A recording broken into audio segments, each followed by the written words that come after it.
आप सभी को गुड मॉर्निंग और जय सद्गुरुदेव। मैं नेहा कुमारी आपका हिंदी साप्ताहिक सत्संग में पुनः स्वागत करती हूँ। यह सत्संग मैंने विल्मिंगटन डेलावेयर से ज्वाइन किया है। आज के जीवन में हम अपने शारीरिक, मानसिक एवं सामाजिक जरूरतों और जिम्मेदारियों में पूरी तरह से व्यस्त हो चुके हैं। इस व्यस्तता में एक जरूरी चीज हम भूल गए हैं, वह है हमारी आत्मिक जरूरत। इसलिए यह वाक़ई में बड़े सौभाग्य और बड़े हर्ष की बात है कि हम अब अपने जीवन में व्यंगम योग को जोड़कर अपने आत्मा के वास्तविक चेतना आवश्यकताओं को भी पूरा करने का प्रयास कर रहे हैं। इसी प्रयास के क्रम में आज हम सब पुनः इस सत्संग से जुड़े हैं। यह वह माध्यम है जहाँ हम अध्यात्म के अलग-अलग विषयों पे चिंतन करते हैं और स्वरवेद के माध्यम से जिज्ञासा के समाधान का प्रयास करते हैं। यही प्रयास हमें अध्यात्म के मार्ग से जोड़े रखता है। तो चलिए बिना समय गवाए आज के सत्संग का शुभारंभ करते हैं। अब हम चलते हैं स्वरवेद ज्ञान की धारा से जुड़ने में। मैं सुधांशु जी से निवेदन करना चाहूंगी कि स्वरवेद ज्ञान की धारा को हम सभी को लाभान्वित करें। आप सुधांशु जी। बहुत बहुत धन्यवाद नेहा जी।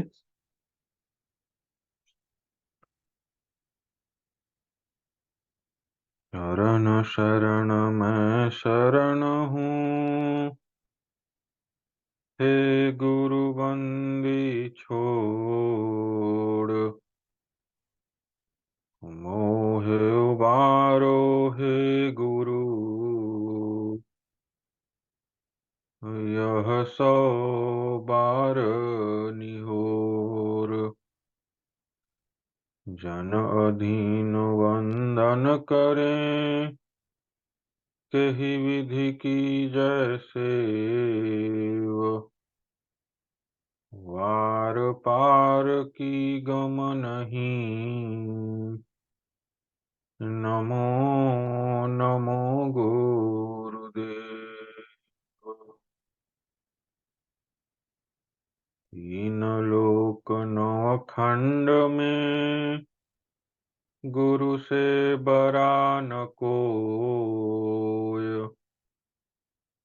करता कर न करि सके, गुरु करे सो होय। पल पल स्मरणीय अध्यात्म मार्तंड सदगुरुदेव भगवान के चरण कमलों में कोटि कोटि नमन। सदगुरु पद उत्तराधिकारी संत प्रवर श्री विज्ञान देव जी महाराज, अंतर्राष्ट्रीय संत श्री नामदेव जी महाराज, परम पूजनीय माता जी एवं समस्त आचार्य परिवार के चरणों में कोटि कोटि नमन। और आज के इस नेवी के साप्ताहिक सत्संग में पुनः इस ब्रिज लाइन से जुड़े आप सभी गुरु भाई, गुरु बहनों और अध्यात्म जिज्ञासुओं को मेरा बारंबार प्रणाम। हर सप्ताह की भांति विगत कुछ महीनों से हम सभी उस महाग्रंथ के अमूल्य मणियों पर अपने विचारों को व्यक्त करने का, अपने बुद्धि के धरातल से उसके ज्ञान को प्राप्त करने का प्रयास कर रहे हैं। जिस महाग्रंथ, जिस सदग्रंथ का नाम है स्वरवेद, जिसे सदगुरुदेव भगवान ने अपने हृदय की चिंतामणि कहा है, जिसके एक एक शब्द को सदगुरुदेव भगवान ने अपने चेतन समाधि अवस्था में रचा है। यह जो ग्रंथ है, वह ग्रंथ पूर्ण रूप से समाधिजन्य अवस्था में आत्मिक अनुभूति के आधार पर रचित किया गया है। तो हम सभी का सौभाग्य है कि इस महाग्रंथ के दोहों को पढ़ने का, सुनने का और उसके अर्थ को समझने का प्रयास इस सत्संग के माध्यम से हम सभी कर रहे हैं। और उसी प्रयास के क्रम में आज पुनः एक दोहा लेकर मैं आप सभी के सामने उपस्थित हुआ हूँ। तो सर्वप्रथम इस दोहे को इस सत्संग में उपस्थित कोई भी एक गुरु भाई गुरु बहन आगे आकर पढ़ें, इस दोहे को पढ़ें, इस दोहे के भाष्य को पढ़ें और उसके पश्चात हम सभी इसके भाव को, इसके अर्थ को अपने बुद्धि के धरातल से समझने का प्रयास करेंगे। कोई भी एक गुरु भाई गुरु बहन आकर इसका पाठ करे।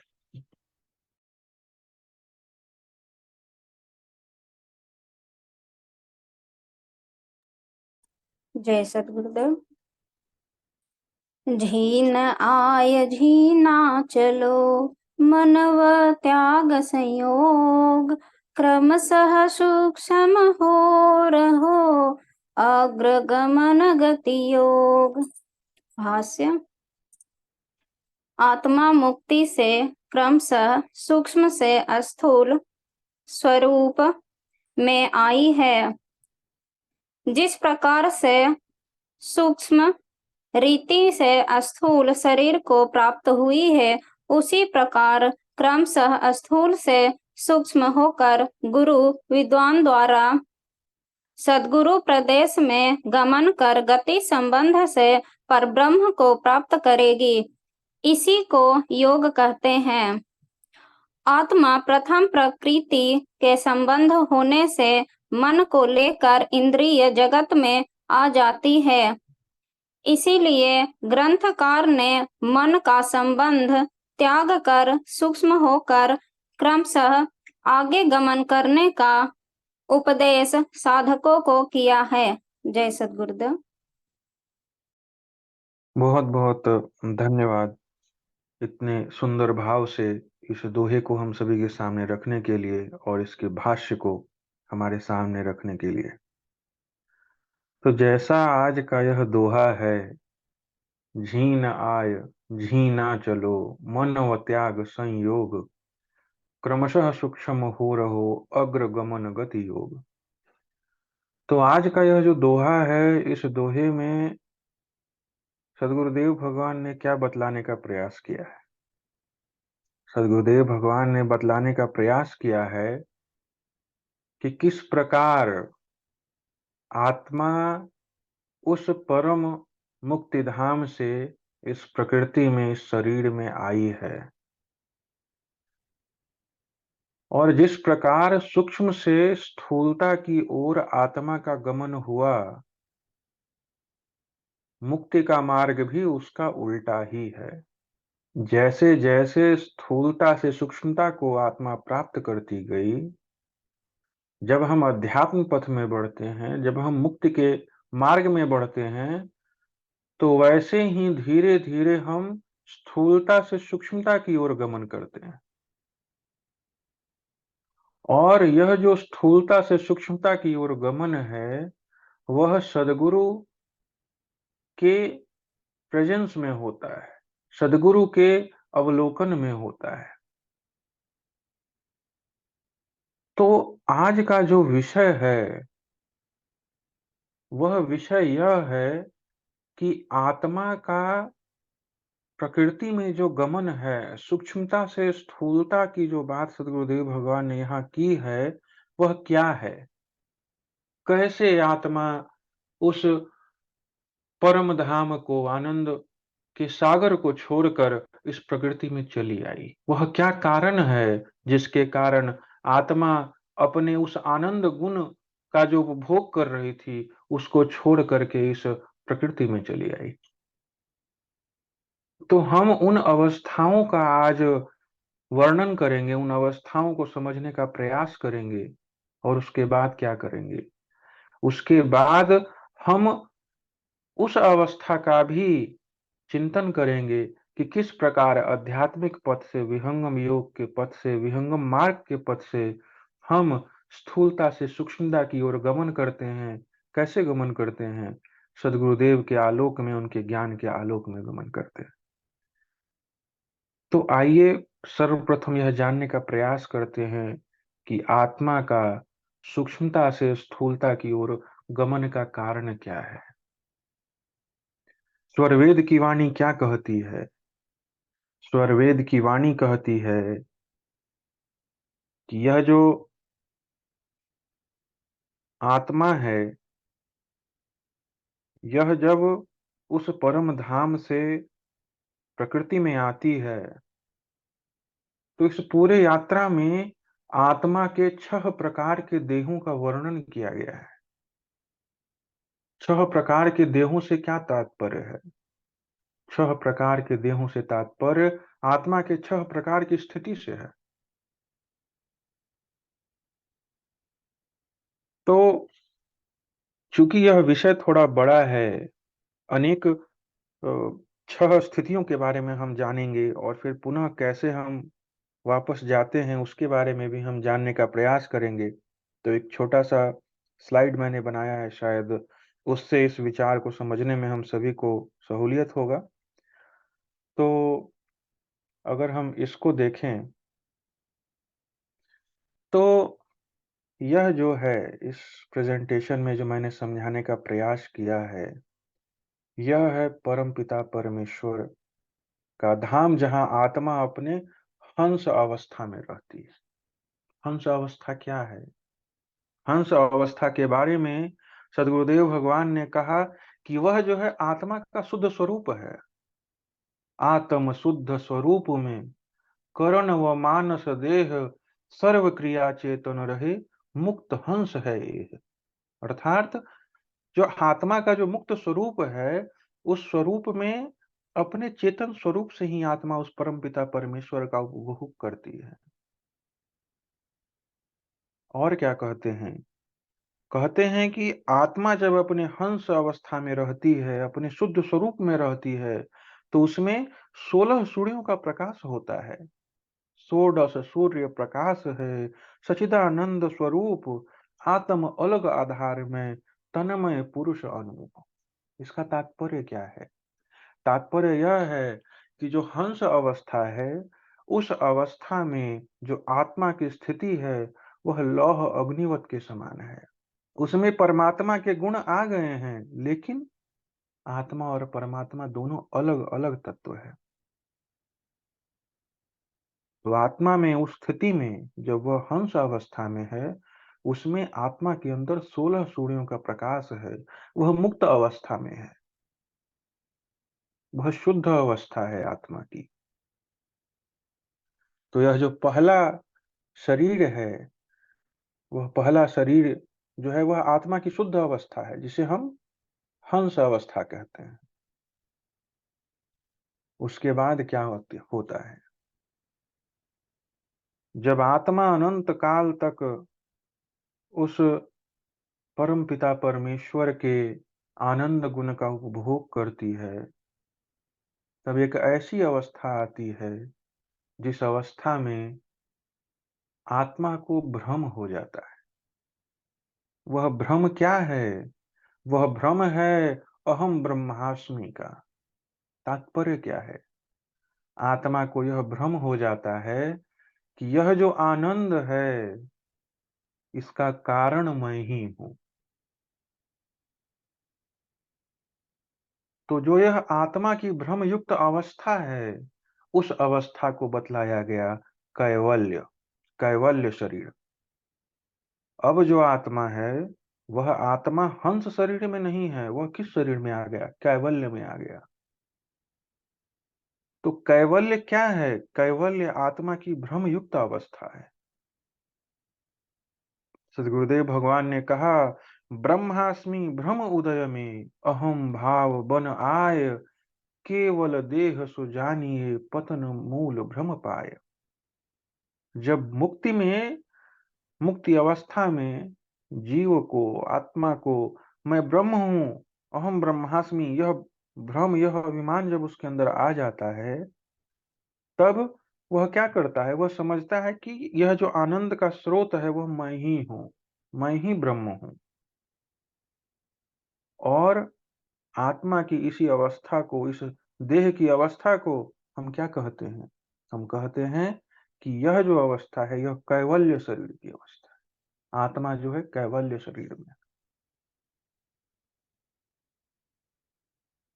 लेकिन हंस और कैवल्य दोनों अवस्था में आत्मा जो है उस परम पुरुष के आनंद का उपभोग करता है। तीसरी अवस्था क्या है? जब आत्मा अपने भ्रम युक्त अवस्था में आती है कि मैं ही ब्रह्म हूं, तब उसके अंदर वह भाव जागृत होता है। कौन सा भाव जागृत होता है? उसके अंदर भाव जागृत होता है, यह जो जड़ प्रकृति है उसके भोग का। तो जैसे ही उसके अंदर वह भाव जागृत होता है प्रकृति के भोग का, तो उस समय क्या होता है? उस समय आत्मा का परमपिता परमेश्वर के आनंद गुण से अलगाव हो जाता है। अभी तक आत्मा प्रकृति में आया नहीं है। आप यहाँ देखें तो जो मैंने बतलाने का प्रयास किया है कि हंस और कैवल्य अवस्था में आत्मा जो है परम पिता परमेश्वर के आनंद गुण का रसास्वादन कर रही है।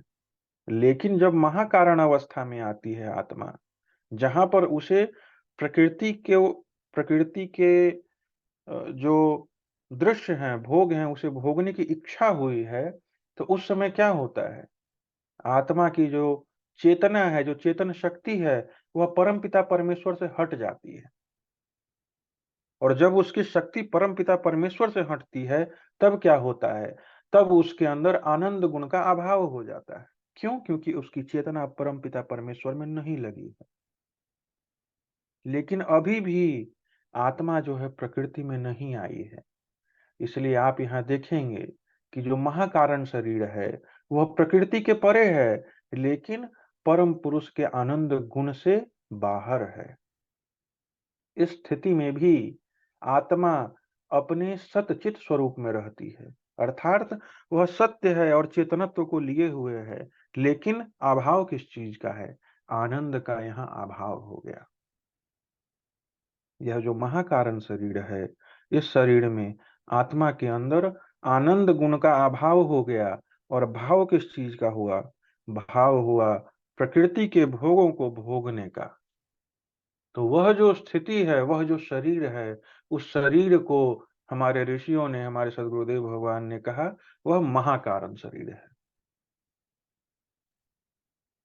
अब महाकारण शरीर के पश्चात, चूंकि महाकारण शरीर में आत्मा को प्रकृति के भोगों को भोगने की इच्छा हुई, तो वह और नीचे आता है प्रकृति की ओर। और वह जैसे ही प्रकृति में प्रविष्ट करता है, तब क्या होता है? तब जो उसका शरीर है वह शरीर है कारण शरीर। कारण शरीर की अवस्था क्या है? कारण शरीर की अवस्था है जहां पर जड़ और चेतन का ग्रंथि है। अर्थात यही वह शरीर है जिस शरीर में आने पर आत्मा, जो चेतन आत्मा है, उसका इस जड़ प्रकृति से संयोग हो जाता है। संयोग से तात्पर्य क्या है?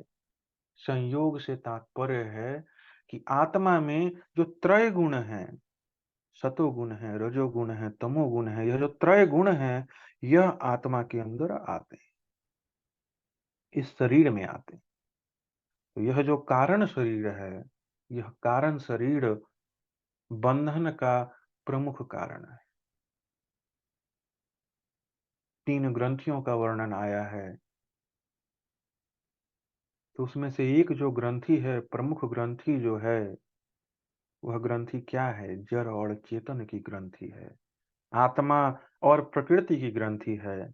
जिस ग्रंथि में आत्मा उन त्रय गुणों के बंधन में बंध जाता है, और वह जो शरीर है वह शरीर कारण शरीर है।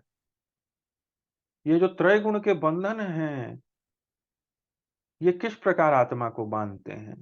इन त्रय गुणों के प्रभाव के कारण ही आत्मा जिस गुण की प्रधानता होती है, उस प्रकार के भोगों को भोगने के लिए अग्रसर होता है। संसार में आप कैसे भोगों के प्रति आकर्षित होंगे, यह पूर्ण रूप से किस पर निर्भर करता है?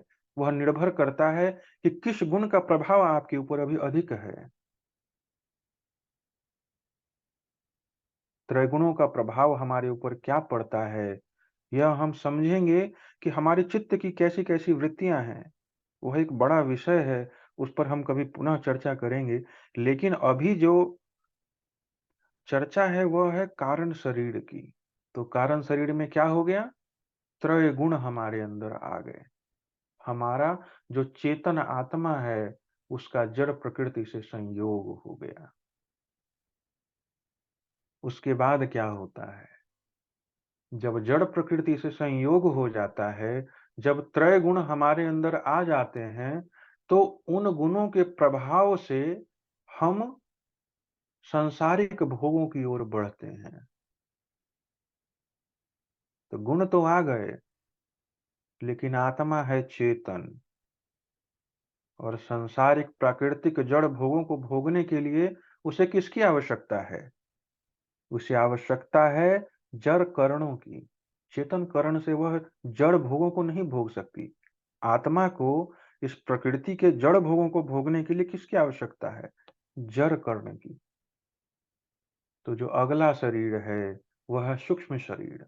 सूक्ष्म शरीर क्या है? सूक्ष्म शरीर वह है जहां पर आत्मा को 19 तत्वों को प्राप्त करके सूक्ष्म शरीर का निर्माण करता है। स्वामी जी ने क्या कहा? पंच प्राण 10 इंद्रियां अंतःकरण मिलाय, यह तो सूक्ष्म देह है, ओ नईस तत्व समाय। 5 प्राण, 10 इंद्रिय और 4 अंतःकरण को मिलाकर यह जो 19 तत्व हैं, यह 19 तत्व जब आत्मा को प्राप्त होते हैं तो वह जो शरीर की अवस्था है वह क्या है? वह सूक्ष्म शरीर है। तो सूक्ष्म शरीर में आने के पश्चात क्या होता है? आत्मा को अपने जड़ करण मिल गए, जिन जड़ करणों के द्वारा वह इन भोगों को प्राप्त कर सकता है। लेकिन इन भोगों को भोगने के लिए आवश्यकता किसकी है? अब आवश्यकता है एक जड़ शरीर की, स्थूल शरीर की, जिस शरीर से आत्मा उन प्राकृतिक भोगों को भोग सके। तो उसके बाद क्या होता है? सूक्ष्म शरीर के पश्चात जो शरीर है वह स्थूल शरीर है। जो शरीर इन पंच तत्वों से बना है, अग्नि, वायु, जल, नभ, पृथ्वी, इन पंच तत्वों से जो हमारा यह स्थूल शरीर का निर्माण हुआ है, यह सबसे स्थूल है। जिस शरीर में आने के पश्चात आत्मा जो है इन जड़ इंद्रियों के द्वारा संसार के भोगों को भोगता है, और इन भोगों को भोगते भोगते हर कर्म का अपना फल है, और फिर उस फल को भोगने के लिए पुनः शरीर धारण करता है। और इस प्रकार आत्मा जो अपने मुक्त स्वरूप में था, मुक्त अवस्था में था, वह जन्म और मरण के फंदे में फंस जाता है। तो इस प्रकार हमने देखा कि कैसे आत्मा अपने हंस अवस्था से, जो कि अत्यंत सूक्ष्म है, स्थूल शरीर की ओर गमन करती है। इन 6 स्थितियों से, इन 6 देहों से। तो यह जो हमने अभी समझा, यह क्या है? यह आत्मा के पतन का वर्णन है कि किस प्रकार वह अपने हंस अवस्था से स्थूल अवस्था की ओर आ गई। और इसका आरंभ किससे हुआ? इसका कारण क्या था? कारण था उस भ्रम युक्त अवस्था का, जहां आत्मा को यह भ्रम हो गया कि मैं ही ब्रह्म हूं। एक बात को हम समझ लें, यहां पर किसी ने आत्मा को कोई दंड नहीं दिया। आत्मा स्वयं अपने स्थिति का कारण हुई। स्वयं के अज्ञान के कारण, स्वयं के भ्रम के कारण, स्वयं के अभिमान के कारण आत्मा का पतन होते गए, और धीरे धीरे वह सूक्ष्मता से स्थूलता की ओर बढ़ती गई, और अंत में आकर के स्थूल शरीर को धारण कर लिया।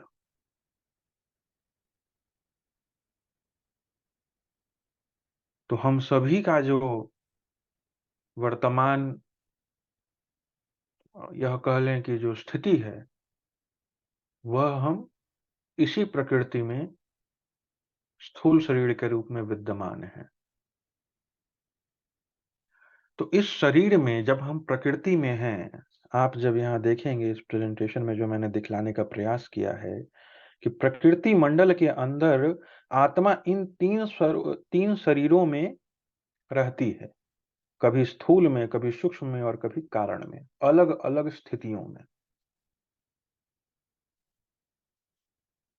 अब यह प्रश्न है कि स्थूल शरीर की स्थिति क्या है, सूक्ष्म शरीर की स्थिति क्या है और कारण शरीर की स्थिति क्या है।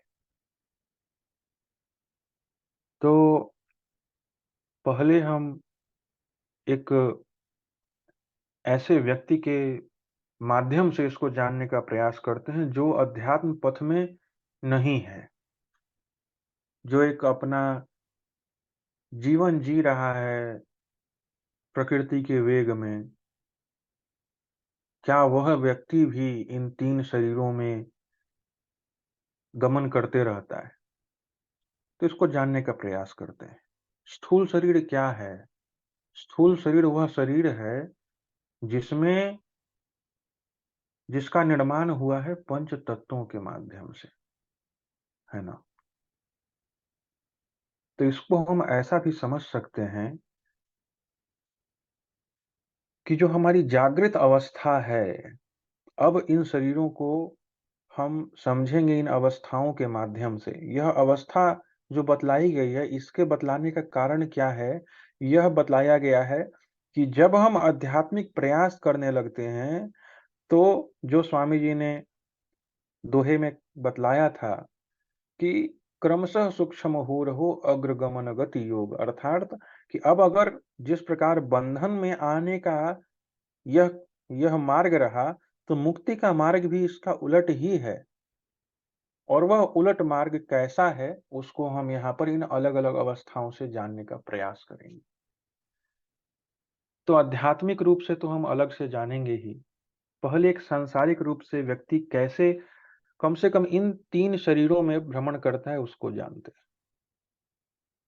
वास्तव में हम स्थूल में हैं, सूक्ष्म स्वरूप में हैं या कारण शरीर में हैं, यह निर्भर करता है हमारी स्थिति पर कि हम किस स्थिति में हैं।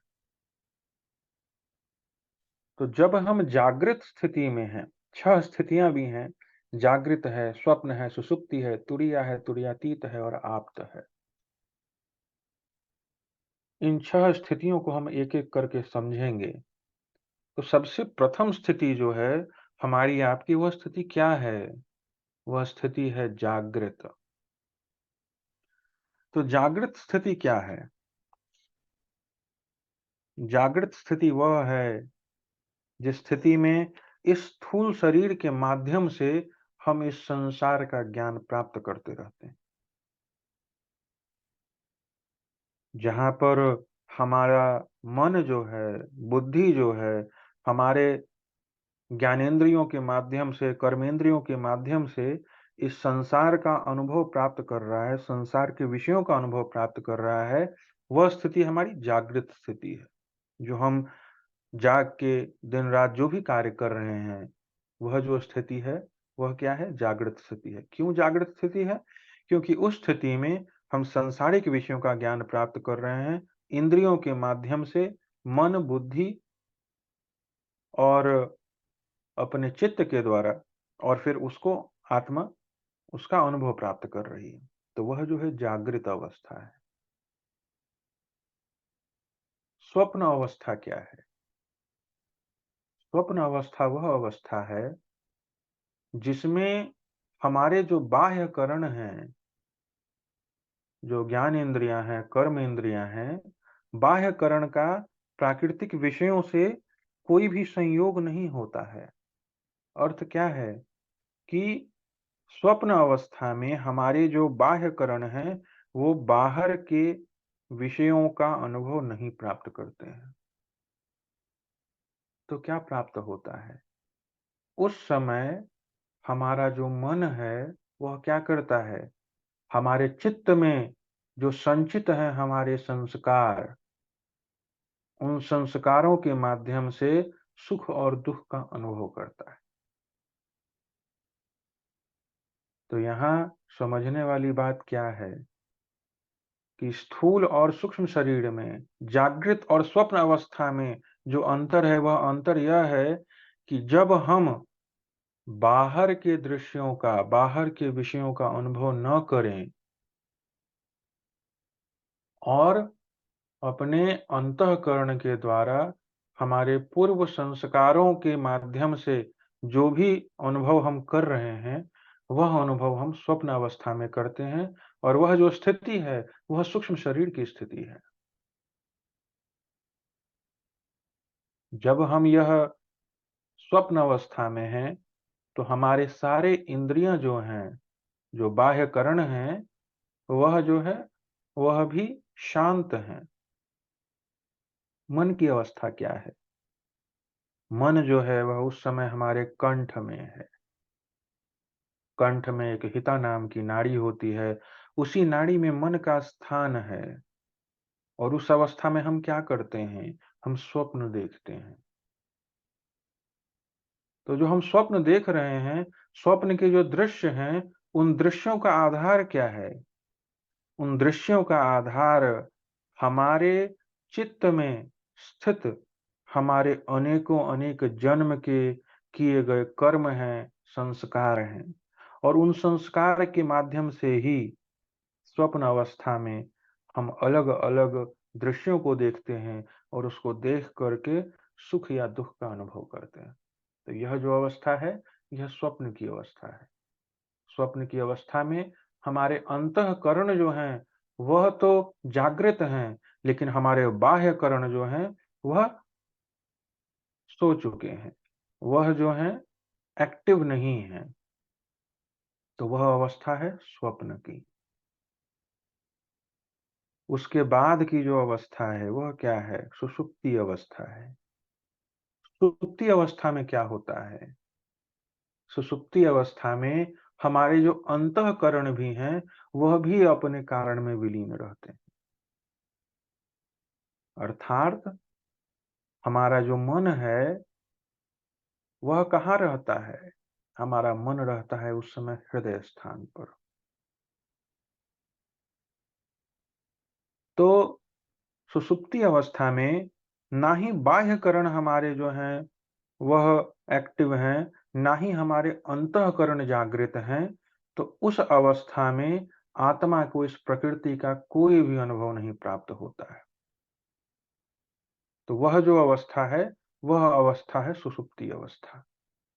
जिस अवस्था में आत्मा प्रकृति में तो है, लेकिन कोई भी अंतःकरण या बाह्यकरण के जागृत न होने की वजह से उसे प्राकृतिक विषयों का अनुभव नहीं हो रहा है। तो हम ऐसा कह सकते हैं कि आत्मा के पास उस समय कोई भी प्राकृतिक करण नहीं है।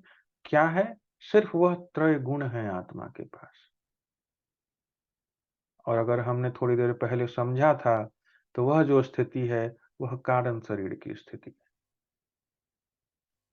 तो अपने दिन प्रतिदिन के जो हमारी दिनचर्या है, उसमें हम जब इस बंधन युक्त शरीर में हैं, तो क्रमशः जागृत, स्वप्न और सुषुप्ति अवस्था में हम जाते और आते रहते हैं। लेकिन हमारा यह जो गमन है, जागृत से स्वप्न में, स्वप्न से सुषुप्ति में, सुषुप्ति से पुनः जागरण में, यह जो गमन है अज्ञान युक्त है। यह जो गमन है, यह आध्यात्मिक नहीं है। यह सांसारिक भोग के क्रम में हमारा जो आत्मा है, यह इन अलग अलग अवस्थाओं से गुजर रहा है। अब आते हैं आध्यात्मिक पथिक की ओर। जब हम सदगुरु के आलोक में उनके ज्ञान के अंतर्गत आध्यात्मिक मार्ग में आगे बढ़ते हैं, तो क्रमशः हमारा जो शरीर है वह छूटता जाता है। जागृत से स्वप्न, स्वप्न से सुषुप्ति, सुषुप्ति से तुरिया, तुरिया से तुरियातीत और तुरियातीत से आप्त का जो वर्णन है, स्वामी जी ने बड़े विस्तार पूर्वक किया है स्वरवेद में, और यह वर्णन ही हमारे आध्यात्मिक यात्रा को बतलाता है। प्रथम भूमि के साधना से पूर्व हमारी स्थिति क्या है? हम जागृत अवस्था में हैं।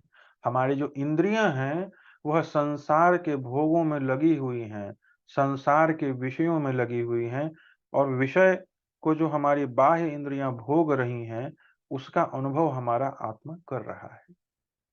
तो हम जागृत अवस्था में। विहंगम योग की प्रथम भूमि की साधना में हम क्या करते हैं? प्रथम भूमि के साधना में अपनी चेतना को हम एक स्थान पर केंद्रीभूत करते हैं। तो जब हम अपनी चेतना को एक स्थान पर केंद्रीभूत करते हैं और हमारा अभ्यास बढ़ता है, तो कौन सी स्थिति आती है?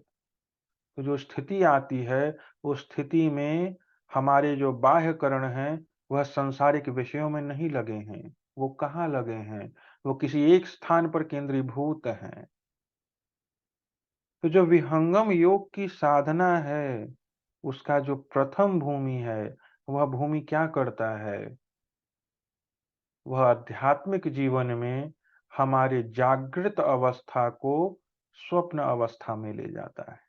स्वप्न अवस्था में ले जाने से तात्पर्य क्या है? उस अवस्था में ले जाता है जिस अवस्था में बाह्य करण को सांसारिक विषयों का भान नहीं रहता। हमने अपने चेतना को अंतर्मुखी कर लिया। हमारी जो चेतना है बहिर्मुख नहीं है। जब हमारी चेतना बहिर्मुख नहीं है तो क्या है? हमारे जो बाह्य करण हैं, वो जो बाह्य करण हैं, वो प्राकृतिक विषयों को नहीं भोग रहे, उनमें नहीं जा रहे। जब उनमें नहीं जा रहे तो हमारे स्थूल शरीर का वहां अभाव हो गया। स्थूल शरीर छूटा नहीं, इस बात का हम ध्यान रखें।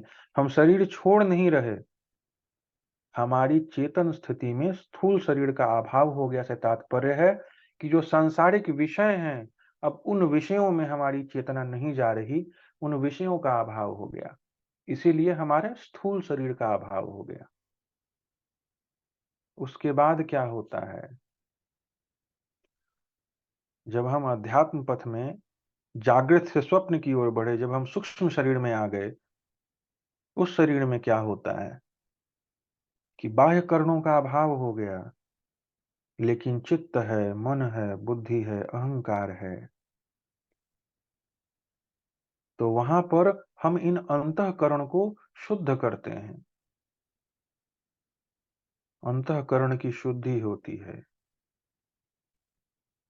और जब धीरे धीरे शुद्ध करके इन अंतःकरणों को भी इनके कारण में लय कर देते हैं, तब सूक्ष्म शरीर का अभाव होता है। जब तक हमारे साथ मन है, बुद्धि है, चित्त है, अहंकार है, तब तक हम जो है सूक्ष्म शरीर में है।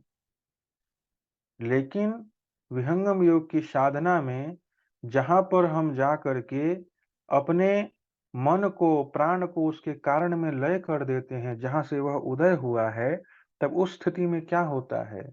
उस स्थिति में हम अपने सूक्ष्म शरीर का त्याग कर देते हैं और किस स्थिति में चले जाते हैं? कारण शरीर की स्थिति में चले जाते हैं।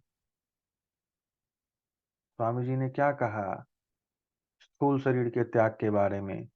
प्रथम देह की सुधि नहीं, इंद्र न अर्थ अभाव, मन पंगु मर जात है, पूर्ण शांति सुख पाव।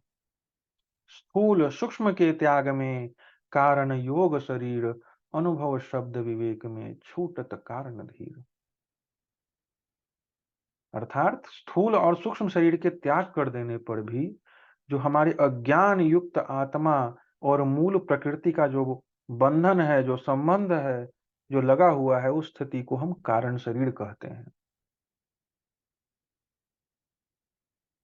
कारण शरीर में हमारे अंदर त्रैगुण रहते हैं, सतोगुण है, रजोगुण है, तमोगुण है, और उन गुणों के प्रभाव से संसार भोग की इच्छा भी है। तो जब हम साधन पथ में आगे बढ़ते हैं और इन त्रय गुणों से जब हम छूट जाते हैं, तो वह जो स्थिति है, वह जो शरीर है, वह स्थिति है तुरिया की, और वह जो शरीर है, वह शरीर है महाकारण का। तो तुरिया की स्थिति क्या है? तुरिया की जो स्थिति है, यह वह स्थिति है जब आत्मा स्व में स्थित है। स्व मतलब स्वयं में स्थित है। इसका तात्पर्य क्या है? इसका तात्पर्य यह है कि इस स्थिति में, इस शरीर में आत्मा के पास कोई भी जड़ करण नहीं है। आत्मा अपने चेतन करण से स्वयं का अनुभव करती है। स्वयं के अनुभव के लिए आत्मा को किसी अन्य करण की आवश्यकता नहीं है। स्वयं से स्वयं का अनुभव करती है। इसीलिए इसे कहा गया है स्व में स्थित होना। और यह जो स्थिति है, यह तुरिया की स्थिति है। इसे जो कहा गया महाकारण शरीर कहा गया। इस स्थिति में आत्मा जो है इस प्रकृति के बंधन से उपरम हो गई। जड़ और प्रकृति का जो बंधन था वह छूट गया। लेकिन यह जो तुरिया स्थिति है, यह भी अभी पूर्ण ज्ञान की स्थिति नहीं है। क्यों स्थिति नहीं है पूर्ण ज्ञान की? क्योंकि आत्मा को अभी स्वयं का ज्ञान हुआ है। उस परम पिता परमेश्वर का अनुभव नहीं हुआ है। वह अभी स्वयं में स्थित है। उसके पश्चात क्या होता है? पुनः जब साधना क्रम आगे बढ़ता है तो तुरिया के बाद स्थिति आती है तुरियातीत की। तुरियातीत की स्थिति क्या है? तुरियातीत की स्थिति वह है जब आत्मा को उस परम पुरुष परमेश्वर का प्रकाश प्राप्त होने लगता है। जब आत्मा उस पिता परमेश्वर के आनंद गुण को उपभोग करने लगता है, तो वह जो स्थिति है वह तुरियातीत की स्थिति है। और वह जो शरीर है वह कैवल्य शरीर है। और पुनः सद्गुरु स्थिति में हमें संभालता है। क्यों संभालता है? क्योंकि जब आत्मा को तुरियातीत स्थिति में परम पिता परमेश्वर के उस आनंद गुण का उपभोग करने लगता है, तो एक ऐसी स्थिति भी आती है कि पुनः वह भाव जागृत होता है कि मैं ही ब्रह्म हूं। तो वहां वह सद्गुरु प्रकट होकर आत्मा को बतलाते हैं, उस भ्रमयुक्त अवस्था से आत्मा को निकालने का कार्य करते हैं, जो भ्रमयुक्त अवस्था आत्मा के पतन का कारण है।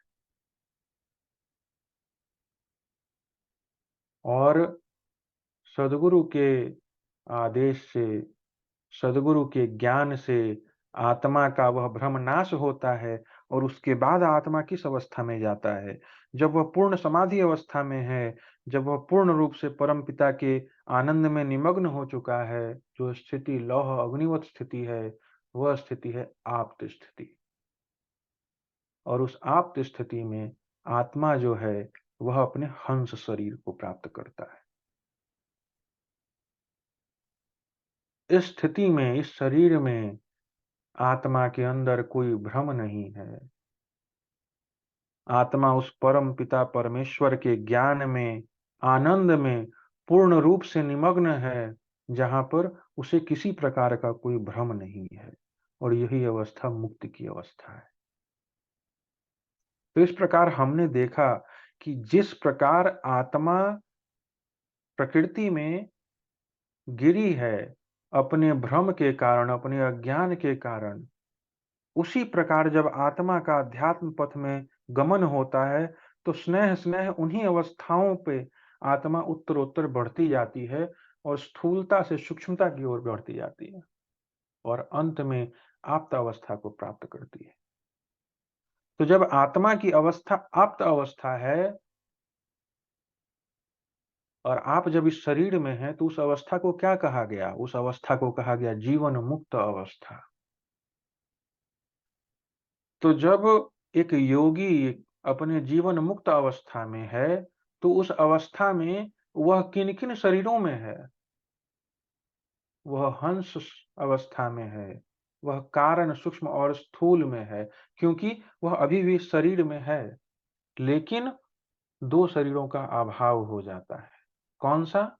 कैवल्य और महाकारण। जो मुक्त अवस्था है, जब आत्मा अपने आप्त अवस्था में रहती है, जो जीवन मुक्त योगी की अवस्था है, उस अवस्था में योगी के अंदर कैवल्य और महाकारण शरीर का अभाव हो जाता है। क्यों अभाव हो जाता है? क्योंकि यह भ्रमयुक्त अवस्था है। तो उस समय चूंकि प्राकृतिक शरीर में है, तो कारण सूक्ष्म और स्थूल अवस्था है और हंस अवस्था है। क्यों हंस अवस्था है? क्योंकि वह भ्रम मुक्त अवस्था में परमपिता परमेश्वर के चेतन धार से जुड़े हुए हैं। तो इस प्रकार आत्मा इन 6 शरीरों में भ्रमण करती है और पुनः सद्गुरु के आलोक में, उनके ज्ञान के आलोक में इस स्थूल शरीर से हंस शरीर की ओर जागृत, स्वप्न, सुषुप्ति, तुरीय, तुरीयातीत और आप्त अवस्थाओं से होते हुए पहुंच जाती है। तो यह विषय तो बहुत बड़ा है। हर एक अवस्था, हर एक शरीर जो है वह अपने आप में एक बड़ा विषय है, किंतु मैंने संक्षिप्त रूप से इस विषय को आप सभी के सामने रखने का प्रयास किया। मेरा आप सभी से निवेदन है कि आप सभी आगे आएं और अपने अपने भाव को रखें, और इस वर्णन में यदि कुछ त्रुटि हुई हो तो उसे मेरी गलती समझकर क्षमा करेंगे। बोले सौदेव भगवान की जय। आप नेहा जी। बहुत बहुत धन्यवाद सुधांशु जी। मैं दर्शकों को आमंत्रित करना चाहूंगी इस समय का उपयोग करने में इस मंच पर आपके पास कोई प्रश्न पूछने के लिए अवसर रूप में कर सकते हैं। हमारी टीम निश्चित रूप से जवाब देने की कोशिश करेगी। जो लोग पहली बार इस सत्र में शामिल हुए हैं, वे अपना परिचय भी दे सकते हैं। आप अपना नाम, स्थान, इस सत्र के बारे में आपको कैसे पता चला, साझा कर सकते हैं। तो कृपया स्वयं को अनम्यूट करें और आगे बढ़ें। जय सद्गुरुदेव। सुधांशु जी, बहुत अच्छा लगा सुन करके, और ये पूरा बहुत बढ़िया समरी था ये। विजय जी ने भी इस सब्जेक्ट को कवर किया था काफी डिटेल में, और ये बहुत सुंदर तरीके से इसको जोड़ करके आपने इसको वर्णन किया है। मैं इसमें थोड़ा और एक डायमेंशन ऐड करके समझना चाह रहा हूँ कि ये जो प्राकृतिक जो येलो बॉक्स जो है आपका, उससे क्या हम ये मानकर चलें कि वो अक्षर है, और जो व्हाइट वाला एरिया है वो निह अक्षर है, और ब्लू एरिया जो है, सॉरी, ब्लू एरिया निह अक्षर है, और अक्षर जो है वो उन दोनों के बीच वाला एरिया है। उसके ऊपर यदि थोड़ा समझना चाह रहा हूँ बिटवीन डिफरेंट एक्सप्लेनेशंस। जी, बहुत बहुत धन्यवाद निरंजन जी। तो बिल्कुल, जैसे जैसे हम इस शरीर के अलग अलग स्थितियों को समझेंगे, तो उससे हमें यह जो डाउट है यह भी क्लियर हो जाएगा। तो जैसा कि मैंने बतलाया था कि जो कारण शरीर है, कारण शरीर में हमारा आत्मा और जड़ प्रकृति का संयोग रहता है। तो स्थूल, सूक्ष्म और कारण शरीर जो है वह जो एक पाद सृष्टि है उसके अंदर आता है, वह जड़ प्रकृति के अंदर आता है। तो उसको आप क्षर कह सकते हैं। बिल्कुल सही कहा आपने। जो महाकारण शरीर है और जो आत्मा की तुरीय अवस्था है, वह अवस्था कब है? वह अवस्था तब है जब हमारे सारे अंतःकरण का लय हो चुका है, हमारे जो त्रैगुण हैं वह भी हमसे छूट चुके हैं। तो वह अवस्था कब आती है? वह अवस्था आती है अक्षर की जो अवस्था, अक्षर लोक जो आप कह लें, चतुर्थ भूमि का क्षर से ऊपर अक्षर, वह अवस्था में वह है। तो तुरिया की जो अवस्था है, महाकारण की अवस्था है, वह वही है। और जो कैवल्य और हंस देह जो है, जो तुरियातीत और जो आप्त अवस्था है, वह निह अक्षर के अंतर में आती है। क्यों आती है? क्योंकि उस अवस्था में आत्मा जो है परमात्मा के आनंद गुण का अनुभव करने लगता है। तो आपने बिल्कुल सही कहा कि इन तीनों अवस्थाओं का जो आपने वर्णन किया, क्षर, अक्षर और नी अक्षर, ये आपने बिल्कुल सही कहा है। धन्यवाद निरंजन जी। थैंक यू सुधांशु जी। एक और क्यूरियोसिटी था, जो आप्त अवस्था है, उसका स्वरवेद में सदगुरु जी ने वर्णन किया है कहीं पर कि वह अनुभव कैसा है उस परमात्मा का, जब आनंद प्राप्त होता है, जब अम, जब अम, जो लोहा और अग्नि का जो एग्जाम्पल से जो वर्णन किया है कि लोहा जो है उसमें वह सारी प्रॉपर्टीज आ जाती हैं जो अग्नि की प्रॉपर्टी होती हैं, जी तो उसका कहीं पे वर्णन है, क्या है उसके बारे में जी थोड़ा बोले। जी जी बिल्कुल। तो उसका वर्णन तो बहुत जगह किया है। तो जब आप हंस शरीर की ओर पुनः जाते हैं, जब आप आप्त अवस्था में जाते हैं, तो वहां पर स्वामी जी ने कहा ही है, पर पुरुषार्थ धीर का सदगुरु सहज प्रसाद, हंस रूप वह मिलत है मीन अमी नदवाद। ऐसा स्वामी जी ने लिखा है। तो यहाँ स्वामी जी कहना क्या चाहते हैं कि जैसे जो धीर वीर संत है, वह जो है वह क्या करता है, सदगुरु की शक्ति के द्वारा, सदगुरु के प्रसाद के द्वारा, उनकी कृपा के द्वारा इस शुद्ध हंस अवस्था को प्राप्त करता है। तो सदगुरु की कृपा क्यों है यहाँ पर? क्योंकि जो हमारी भ्रमयुक्त अवस्था है, उस अवस्था से हमें निकालने वाला सदगुरु ही है। तो गुरु के अभाव में वह भ्रम नाश नहीं हो सकता। तो उस अवस्था में कौन पहुंचाता है? गुरु पहुंचाता है अपने अपने प्रसाद से। तो जो आप्त अवस्था है, उसके बारे में स्वामी जी क्या कहते हैं कि यह वह अवस्था है जहां पर आत्मा जो है परमात्मा के गुणों को धारण कर लेता है, लेकिन फिर भी अलग अलग तत्व के रूप में रहता है। और एक दोहा मैंने शुरू में कहा था, जिस दोहे में स्वामी जी ने बतलाया है कि उस अवस्था में, हंस अवस्था में, आप्त स्वरूप में आत्मा के अंदर 16 सूर्यों का प्रकाश होता है। तो वह जो अवस्था होती है, उस अवस्था में आत्मा के अंदर 16 सूर्यों का प्रकाश होता है, और वह परमात्मा के गुणों को धारण करती है, जैसे लौह अग्निवत रूप से। लेकिन परमात्मा और आत्मा जो है अलग अलग तत्व हैं। क्यों अलग अलग तत्व हैं? क्योंकि परमात्मा के जो कुछ विशेष गुण हैं वह आत्मा में नहीं आते। आत्मा का अपना गुण है, परमात्मा का अपना गुण है, लेकिन जो परमपिता परमेश्वर का जो आनंद गुण है, वह गुण आत्मा के अंदर भी आ जाती है। कैसे आती है? लौह अग्निवत रूप से आती है। तो जो हम चर्चा करते हैं कि परमात्मा के गुण आत्मा में आते हैं, तो किस गुण की चर्चा करते हैं? हम उस आनंद गुण की चर्चा करते हैं कि वह जो आनंद है वह आत्मा के अंदर भी आता है जब वह अपने आप्त अवस्था में रहता है। धन्यवाद। और परमात्मा की सर्वज्ञता भी आ जाती होगी आनंद के साथ में, राइट? ज्ञान, हाँ, ज्ञान पूर्ण है, सर्वज्ञता है, लेकिन आत्मा उस स्थिति में भी अणु है, वह विभू नहीं है। जी धन्यवाद।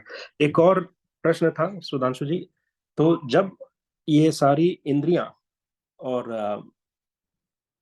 जब लय हो जाती हैं तीसरी भूमि तक में, तो उसके बाद जब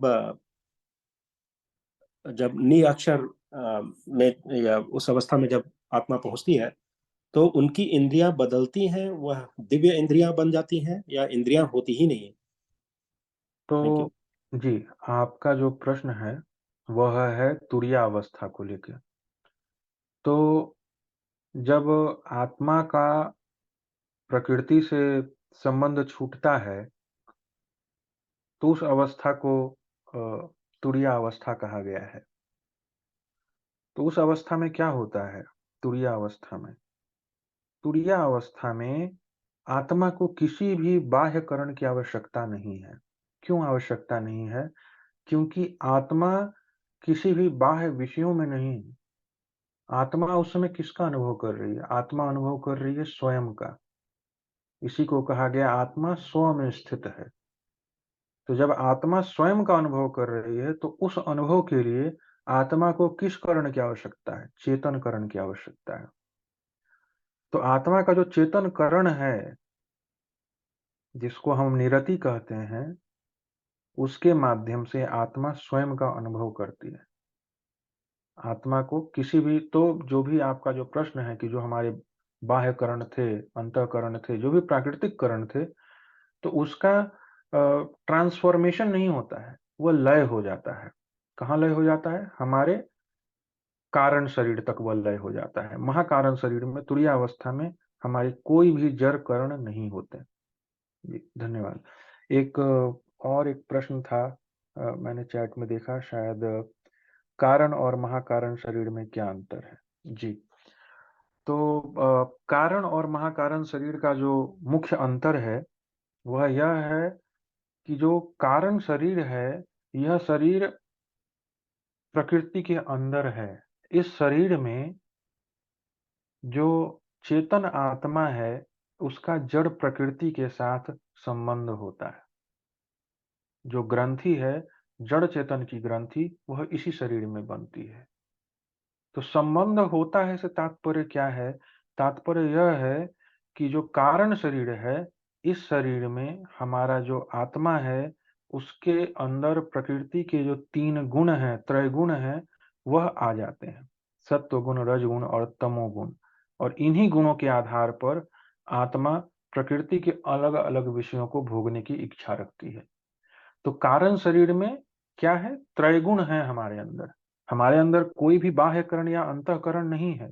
मन, बुद्धि, चित्त, अहंकार नहीं है। 5 प्राण, 10 इंद्रियां नहीं है, लेकिन त्रैगुण है। तो वह जो स्थिति है वह कारण शरीर की है। और महाकारण शरीर में क्या होता है कि आत्मा के अंदर त्रैगुण भी नहीं है। तो आत्मा के अंदर ना ही प्रकृति का त्रैगुण है और ना ही परमात्मा का आनंद गुण है। तो जो महाकारण स्थिति है, उसमें आत्मा जो है वह स्व में स्थित है, स्वयं में स्थित है। उसके अंदर ना प्रकृति का त्रैगुण है और ना परमात्मा का आनंद गुण है। वह अपने आप में स्थित है, जिसे हम महाकारण शरीर कहते हैं। धन्यवाद।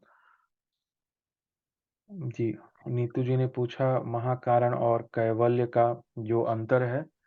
तो महाकारण और कैवल्य में जो एक अंतर है, तो जब आत्मा प्रकृति की ओर गिर रही होती है, उस समय ऐसे समझ लीजिए कि जो हंस अवस्था में जब आत्मा है और उसके अंदर जो उसकी भ्रमयुक्त अवस्था है,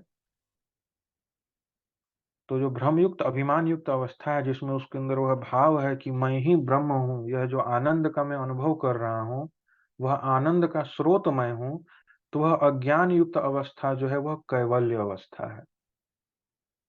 तो इस अवस्था में आत्मा को भ्रम है, अभिमान है कि इसका स्रोत मैं हूं, लेकिन आत्मा अभी भी उस आनंद में ही निमग्न है, सिर्फ उसकी अवस्था भ्रमयुक्त हुई है। तो वह शरीर कैवल्य की है। लेकिन महाकारण में क्या होता है?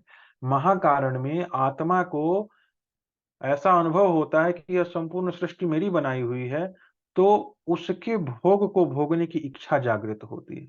तो जैसे ही आत्मा की चेतना उस परम पिता परमेश्वर से उलट कर प्रकृति की ओर गई, तो हुआ क्या?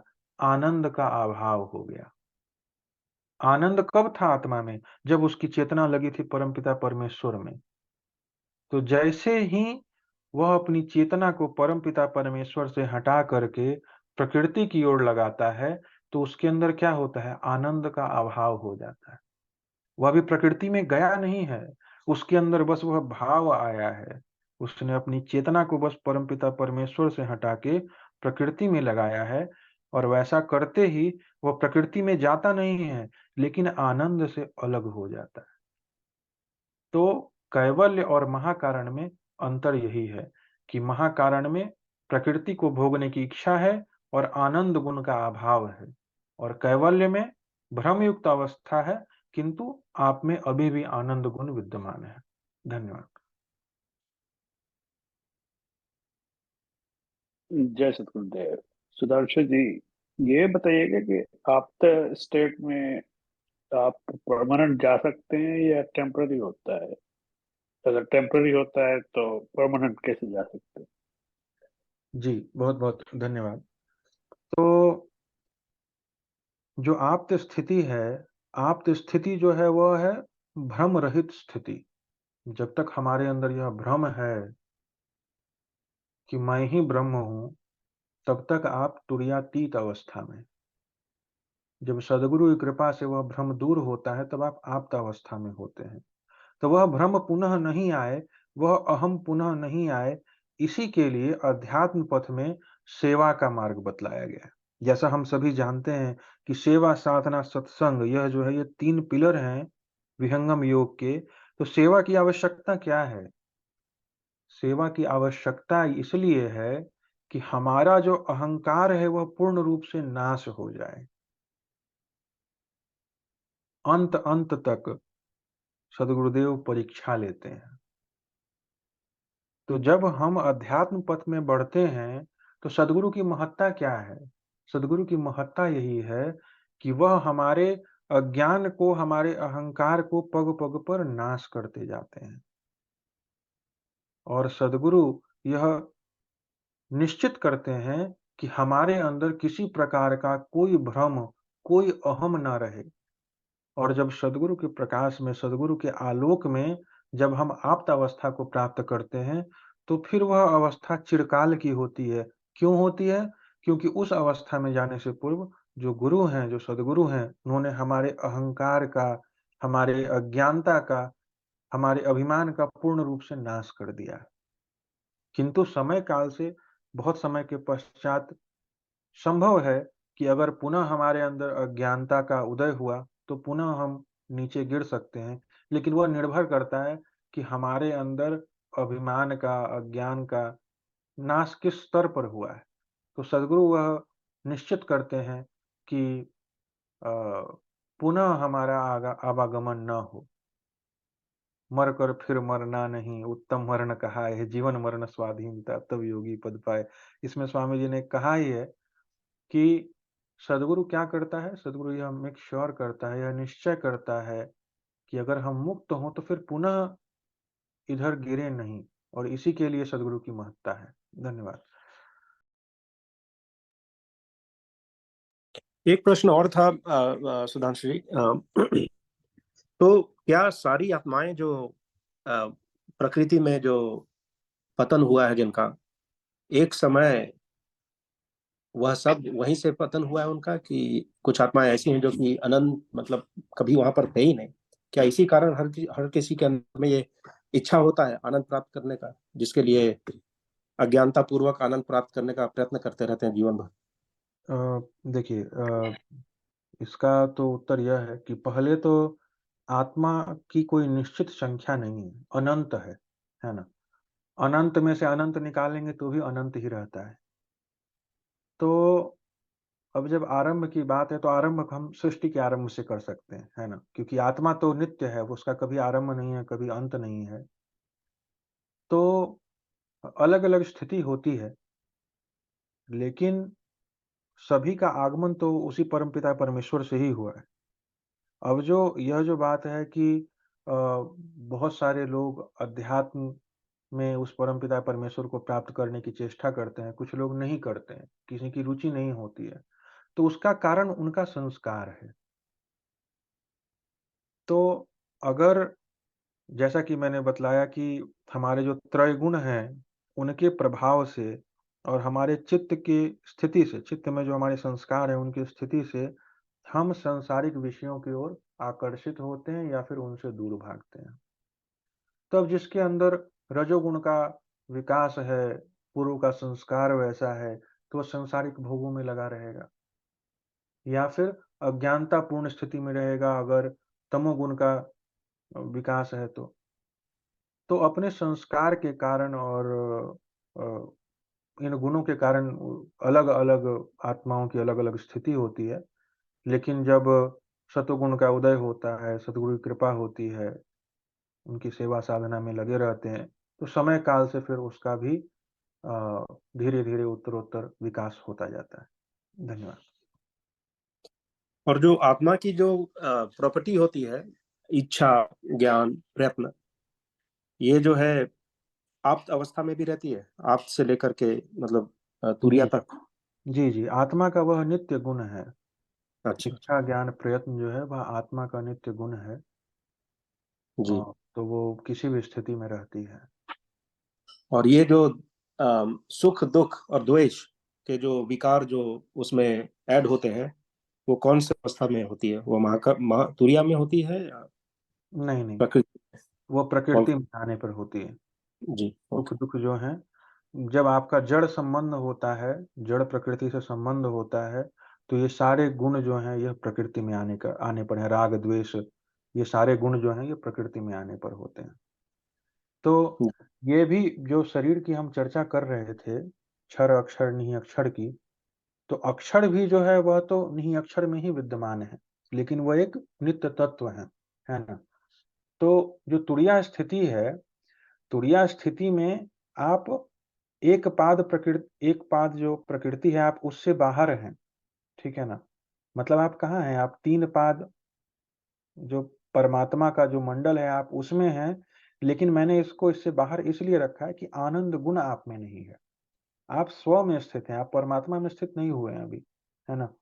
तो महाकारण शरीर में आप उस तीन पाद में हैं, लेकिन आपकी जो चेतना है वह स्व में स्थित है, वह उस परमपिता परमेश्वर में स्थित नहीं है।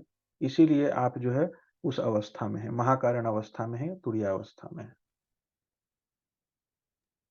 जी, ब्रह्म ज्योति भी उसी अवस्था को बोलते हैं क्या, जहाँ पर परमात्मा का आनंद नहीं होता है और प्रकृति भी नहीं होता है? बीच की अवस्था जो होती है जहाँ पे ब्रह्म ज्योति जिसे बोलते हैं, क्या वही वही है वो? जी जी। अच्छा। एक और क्यूरियोसिटी था कि अ, ये जो परमानंद की जो अनुभव जो होती है, वो परमात्मा का जो आनंद जो होता है, आनंद सिंधु जिसे बोलते हैं, तो आत्मा उसका अनुभव कैसे करता है? अगर कोई दिव्य इंद्रियां नहीं है वहां पर, उस अवस्था में, वहां सब कुछ चिन्मय होता है मेरे ख्याल से, जैसा मैंने पढ़ा है। ब्रह्म संहिता में एक्चुअली बहुत ज्यादा वर्णन किया है अमर लोक के बारे में। बहुत ज्यादा पूरा मैंने पढ़ा तो नहीं है, पर उसका संक्षिप्त तरीके से देखने का प्रयत्न किया है, जिसमें वर्णन करते हैं कि वहां पर दिव्य इंद्रियां ऐसी होती हैं जहां पर कि मल्टी डायमेंशनल होती हैं। अगर वो आंख है देखने वाला, तो खाली देखती ही नहीं है, वो सब चीज कर सकती है, मतलब इस टाइप का होता है। और बहुत कुछ मतलब उस तरह से वर्णन किया है। तो वो जो आनंद जो है वहां पर का, अमर लोक का,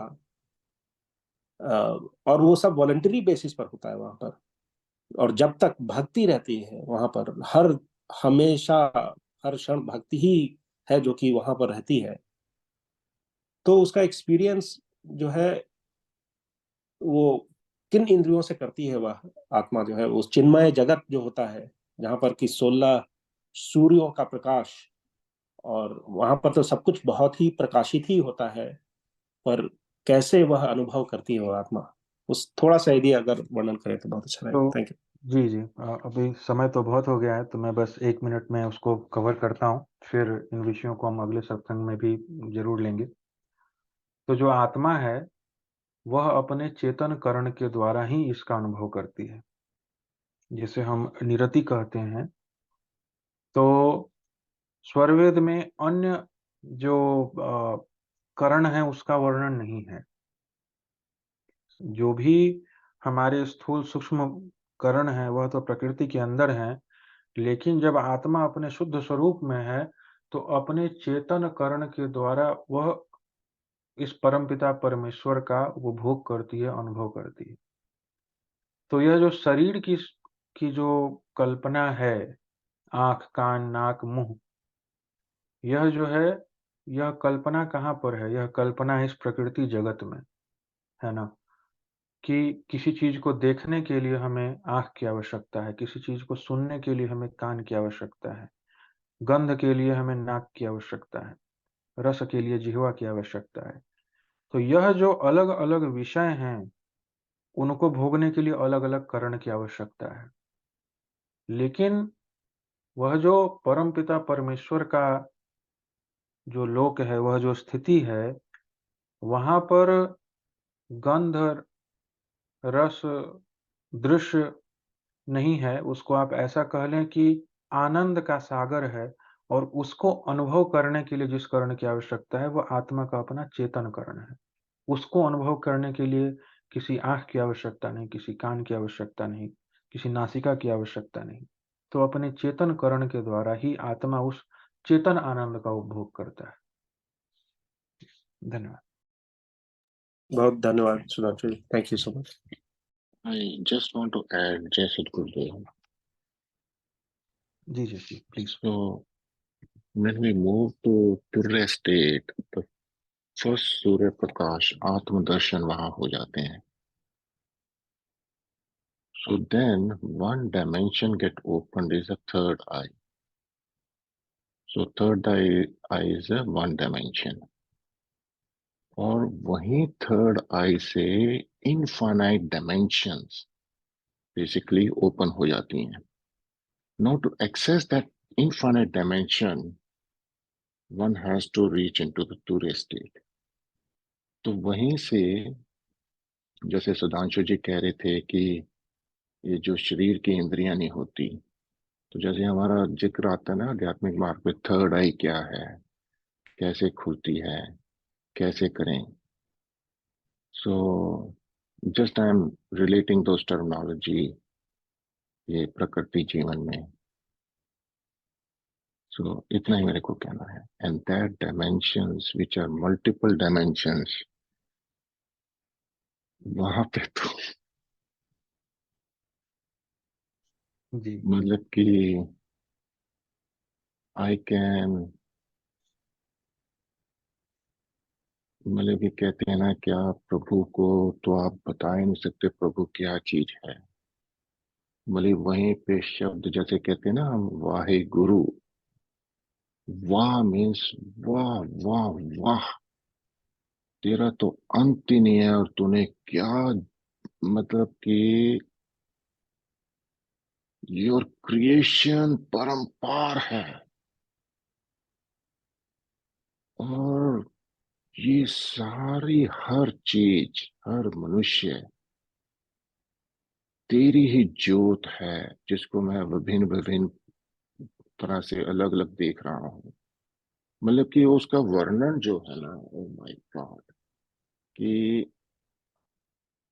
क्या बताएं, क्या स्थिति है वो. मतलब कि सो ये तो सदगुरु, मतलब कि हम we are so much blessed, so much blessed कि वो स्थिति, एक आत्मदर्शन की स्थिति भी अगर देख लेता है तो वो कहता है कि बॉस इस प्रकृति में मेरे को रहना ही नहीं है. And it's not a question of मेरे को रहना नहीं है, पर उसको ये भी पता है कि मेरे कर्म भी है, मैंने काटने हैं. और वो प्रकृति में रहेगा, फिर उसका एक ही हो जाएगा, भगवान ओ प्रभु मेरे कर्म काट, मतलब कि मेरे को शून्य मेरे कर्म कर दे ताकि मैं तेरी तरफ बढ़ सकूं. सो और मैंने एक चीज बताना चाहता हूँ. You know I came across one Yogi very recently.